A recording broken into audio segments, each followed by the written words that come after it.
This seat is for high school dropouts like you. You don't deserve anything better. I was stunned when Monica pointed to the bench in front of the restroom and said that. Just as I was about to snap back at Monica, who was laughing and recording with her smartphone, something unexpected happened. Long time no see. How have you been? A renowned doctor, respected by my brother Ted, called out to me. Monica, realizing who I was, fell to the ground in despair. My name is Emily. I live with my father, mother, older brother, and myself. My brother Ted, who is a doctor, has always been very smart and kind. My parents doted on Ted, and I also looked up to him. However, at some point, I started feeling that only Ted was being loved. Of course, now that I'm an adult, I understand that's not the case. Still, as a child, my feelings of inferiority led me down a path of delinquency. After graduating middle school, I didn't go to high school and became a part-time worker. Even so, my father, mother, and Ted never gave up on me. Though I was a part-timer, I worked hard and gradually grew up. When I turned 28, Ted, who is 3 years older than me, decided to get married. The whole family was overjoyed. Of course, I was happy too. Hey, what's your fiancé like? She's a very refined woman who attended a prestigious all-girls school from elementary through high school. She graduated from an overseas university and is very smart and wonderful. Wow, what does she do for work? She used to work in an office, but she quit for the wedding and plans to transfer to her dad's company where she can be more flexible. Ted said happily. It was the first time I saw Ted looking like this. That's great. She's already thinking about life after the wedding. I'm glad you found someone so amazing. I can't wait for the wedding, I said, genuinely happy. When I insisted on meeting her, Ted looked at the calendar and pondered. How about next Thursday? I agreed immediately. Dress nicely. Ted joked with a smile. Of course, I'm not going to meet my future sister-in-law in shabby clothes. Ted smiled at my words. I waited eagerly for that day to come. On the promised day, I was supposed to meet Ted at 6 p.m. However, I accidentally fell asleep, and when I woke up, it was already 5:30 p.m.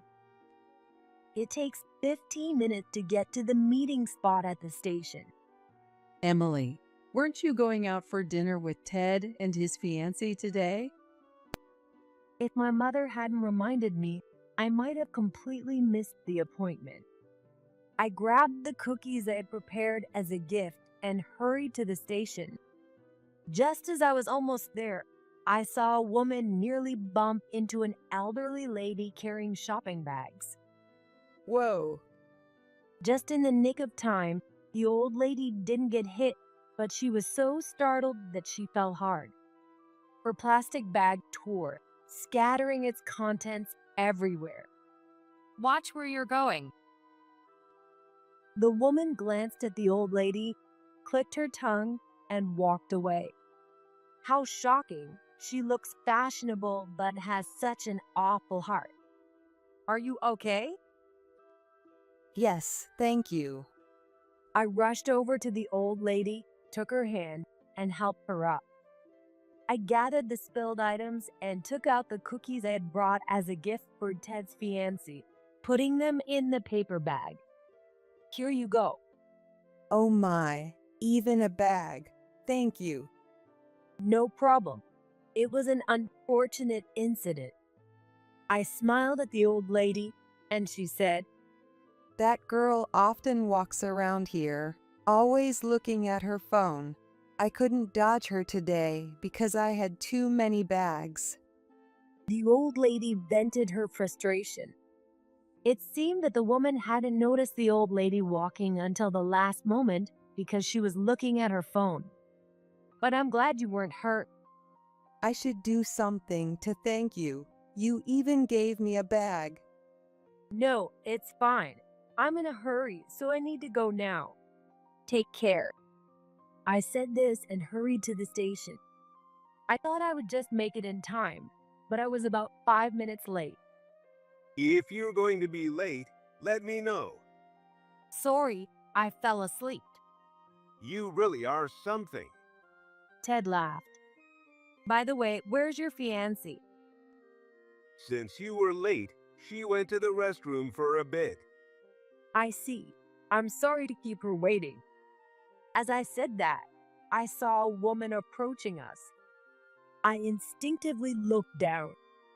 It was the same woman who had bumped into the old lady earlier and walked away. I waited for her to pass, but she stopped right where we were. I looked up in surprise. Let me introduce you. This is my fiancée, Monica. Monica, this is my sister, Emily. I couldn't believe the woman from earlier was Ted's fiancée. I forced a smile, and Monica laughed through her nose. Hi, I'm Monica.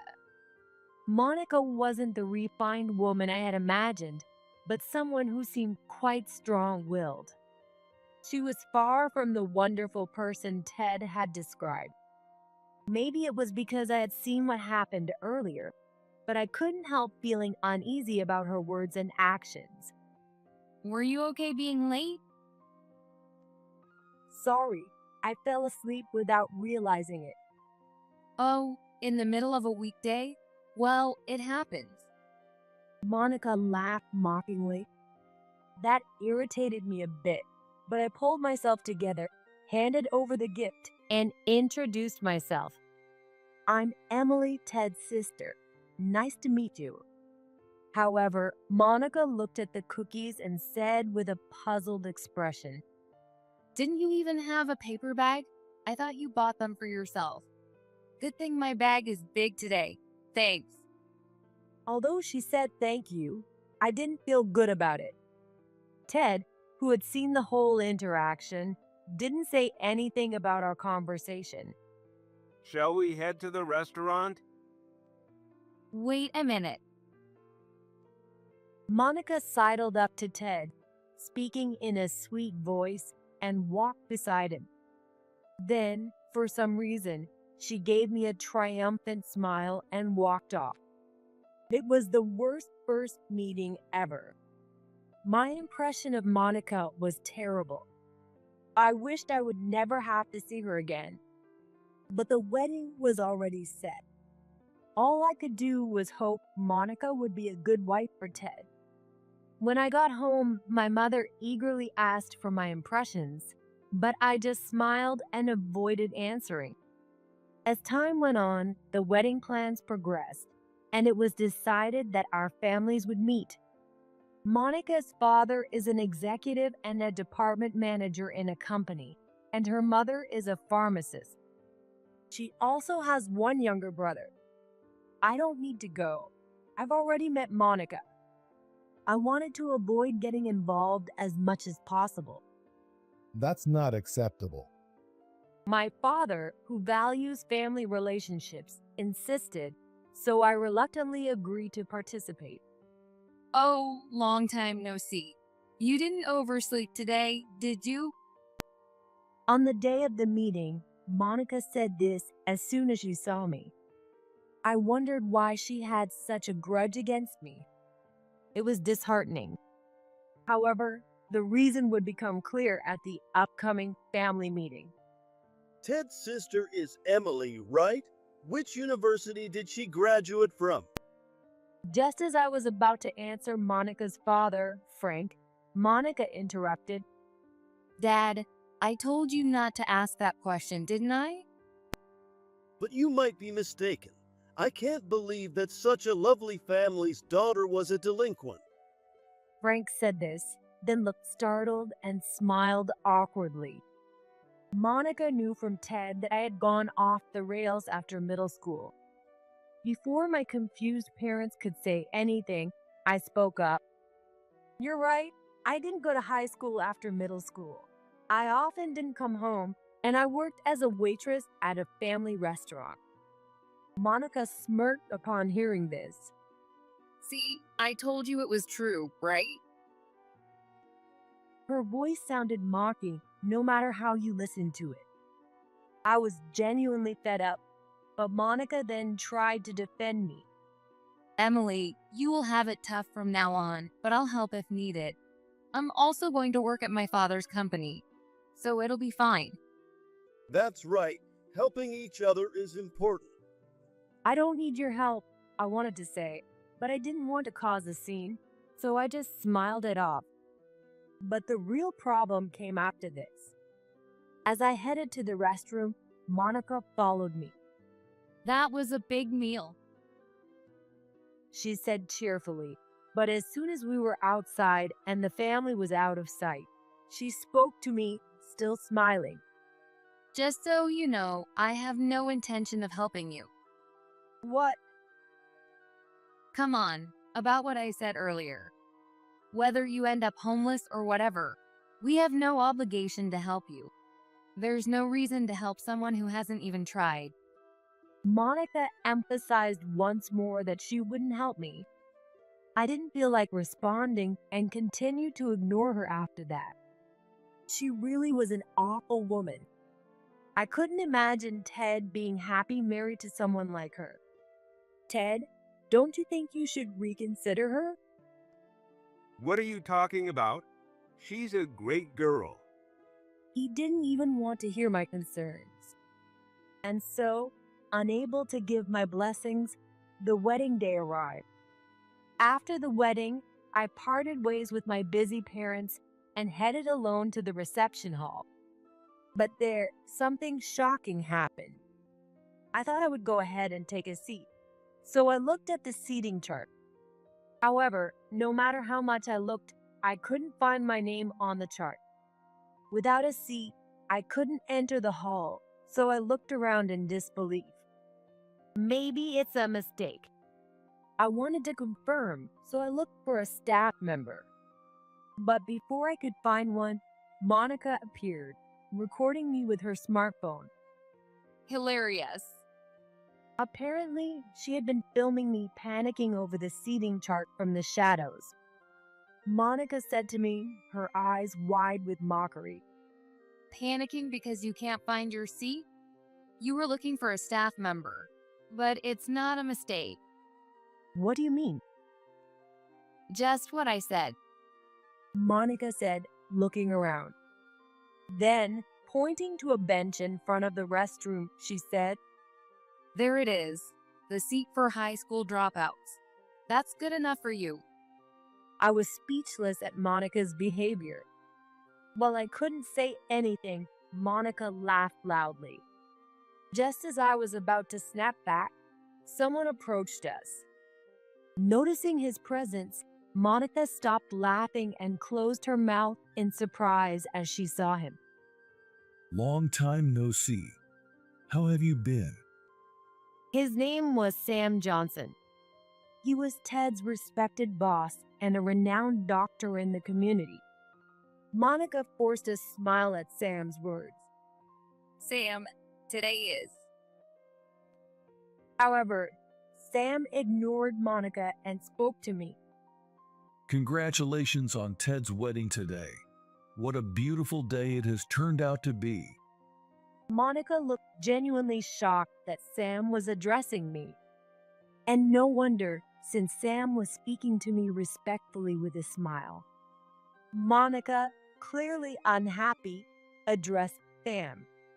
Sam, Emily may be Ted's sister, but she's not someone you need to be so formal with. After all, she's just a high school dropout. Monica laughed as she said that. She probably meant it as a joke, but Sam's face hardened when he heard it. What are you talking about? Where else can you find someone as capable as Emily? She is an excellent systems engineer who travels nationwide helping troubled kids find jobs. Emily created the electronic medical record system for our hospital. Many of the staff we have were brought in through her connections. Without Emily, our hospital wouldn't function. Sam explained to Monica. Monica looked utterly incredulous. But everything Sam said was true. After graduating middle school, I did go astray for a while. However, I decided that this wasn't the way to live. So I enrolled in an online high school and graduated from a technical school to become a systems engineer. I chose to become a systems engineer due to the influence of a friend I met during my troubled years. This friend was incredibly knowledgeable about computers and could even hack. Thanks to him, I also became quite proficient with computers. I turned my friends' hacking skills on their head, creating systems that couldn't be hacked, and sold them as a freelance systems engineer to organizations and companies handling personal information. This brought me considerable income. With a setup that allowed me to work from anywhere with a computer, I traveled around the country supporting young people who had strayed off the path, just like I once had. Sam patiently explained everything to Monica. Monica turned pale and couldn't say a word. I laughed at Monica's discomfort. Just then, I heard Ted's voice. Monica, what are you doing here? We need to get ready. The staff has been looking for you. Ted called out to Monica, but when he noticed Sam and me, he straightened up. Sam, thank you for being here today. However, Sam's expression remained stern. Ted, are you really going to marry this woman? Then Sam said in exasperation. Monica raised her head in surprise at his words. What? Did you know that Monica has been harassing Emily? What do you mean? I was also surprised by his words. Apparently, Sam had seen Monica mocking me and stepped in to intervene. Just a while ago, she was even filming a video while making fun of Emily. Ted's face hardened at those words, and he held out his hand to Monica. Show me your phone. What? Show me the video you just took. Ted's angry voice echoed. Monica, nearly in tears, handed her phone to Ted. The phone contained a recording of our earlier interaction. Ted watched it with a stern expression. When the video ended, Ted said, Sam, I'm sorry you had to see such a disgraceful scene. Thank you for standing up for Emily. Ted, there's a reason for this. Without looking at Monica, Ted said, The wedding is off. Today's reception is also canceled. What? I can't marry Monica. I was also shocked by Ted's words, but Monica just kept sobbing and repeating, I'm sorry. Ted shook off Monica's clinging arm and apologized to Sam. What followed was chaotic. The staff, shocked by the cancellation, hurried to Ted to ask what had happened. The guests, unsure of what to do, started murmuring. My parents seemed to be explaining and apologizing to their work-related guests. Ted, I know Monica did something wrong, but this happens in marriages. Can't you forgive her just this once? Frank hurried over to Ted, trying to smooth things over. But Ted wouldn't budge. What's happening? Is the wedding canceled? Someone addressed us in the midst of the commotion. Frank straightened up when he saw her. Sarah. It seemed she was an important figure in Frank's company. Since Frank was an executive, it was likely that many of his colleagues had been invited. Sarah looked straight at me and smiled. Oh, Aren't you the one who helped me when I fell? You gave me the bag of cookies. For a moment, I wondered what she was talking about, but I quickly found the answer. Oh, from that time. You helped me a lot then. Thank you so much. Are you Monica by any chance? No, I shook my head with mixed feelings at Sarah's happy smile, and Frank said, No, she's Monica's fiance's sister. Monica, this is Sarah, the chairperson. Introduce yourself. Urged by Frank, Monica wiped her tears and stepped forward to Sarah. Seeing Monica, Sarah's face tensed and her tone changed. You? Yes, I'm Monica. Nice to meet you. My father speaks highly of you. Nice to meet you. No, we've met before. Both Monica and Frank looked at Sarah in surprise. You're the one always looking at your phone while walking, right? You've bumped into me before, and you're well known in the neighborhood for being dangerous. And when people warn you, you yell at them, don't you? Everyone is troubled because of you. What? Monica and Frank turned pale at her words. Of course, I'm one of the people you've yelled at. That time, Emily helped me. Sarah walked over to me and took my hand. I heard earlier that you support young people. This is sudden, but our company needs talent. If you could introduce some, that would be great. What? Of course. Thank you so much. I thanked Sarah. Now, even more young people could find jobs. What a blessing. Sarah, about hiring Monica. I'm sorry, but that offer is off the table. What? Please reconsider. Maybe it's you who should reconsider how you've raised your child. While some people work hard to help others, some can only belittle others. I'm old, but I still have a good eye for people. I decide whom to hire. Monica and Frank sat down in despair. Neither of them could lift their heads, and they remained there in silence for a while. In the end, Ted and Monica's wedding was canceled. Monica's parents, embarrassed in front of Sarah, apologized to me profusely. They offered to cover all the wedding costs as compensation and did not ask Ted for any penalties for the broken engagement. The only saving grace was that they hadn't filed the marriage certificate yet. Our lives remained unchanged. But things were different for Monica. She had been looking forward to a carefree life, thinking she was marrying a doctor. But all those plans fell apart. She couldn't join Sarah's company and was left unemployed. On top of that, her parents were furious and kicked her out of the house.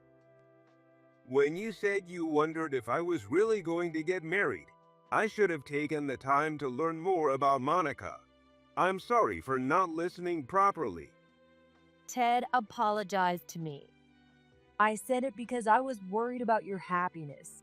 It all worked out in the end. Now, I pray that Ted finds true happiness in his future marriage. Meanwhile, I have received an official request from Sarah's company to facilitate job placements. Although many of them have a past involving delinquency, most of them are earnest and determined individuals. I'm confident they'll withstand the challenges of society. Receiving a good education doesn't necessarily make someone a good person. And not being educated doesn't mean someone is a failure. I will keep this in mind as I continue to help and engage with many people.